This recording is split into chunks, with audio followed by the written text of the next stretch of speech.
اهلا بيكم في حلقه جديده من حلقات ازاي تستثمر غلط في دبي. كنا اتكلمنا على النقطه اللي هتكلم فيها دلوقتي دي في وسط حلقه من الحلقات، بس انا قلت هفرد لها حلقه خاصه قصيره عشان هي مهمه جدا، وما عمري ما سمعت، نادرا لما سمعت مستثمر اتكلم عنها او حسبها معايا احنا قاعدين. الاكزيت بلان، ازاي تخرج من الاستثمار. اي استثمار في الدنيا او شراكه انت لازم تعملها، وانت بتعملها لازم تحط الاكزيت بلان قبل الستارت بلان. ايه الاكزيت بلان؟ هتخرج ازاي؟ عن طريق ابيعه او اجره. لازم يبقى انت عندك الاكزيت بلان عارفها. طب ايه الاكزيت بلان؟ مرتبطه بايه؟ مرتبطه هبيعها لمين؟ هبيعها في وقت قد ايه؟ هبيعها بكام؟ شفت انا قلت هبيعها بكام اخر حاجه، لان اصلا مهما كنت هتبيعها بكام مش عارف هتبيعها لمين وهتبيعها في وقت قد ايه.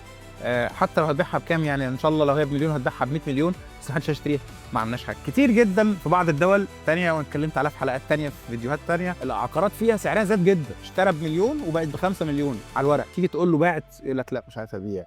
عارف تخلص منها وتاخد ال5 مليون؟ لا، ولا ب3 مليون حتى. فهي الواقع بيقول السوق كبر او حصل فيه زياده في الاسعار كبيره والناس كلها كسبت على الورق، لكن عملي لا.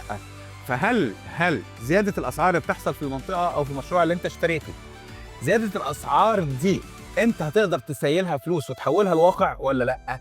ده سؤال بقى، لو انت عندك الاجابه جاوبهولي، لان انا واثق ان انت لو شاري عقار ما كانش عندك اجابه السؤال ده. لا انت سالته المستشار العقاري انت كنت بتتكلم معاه، ولا هو جاوبهولك من نفسه، ولا انت عندك اجابه عليه.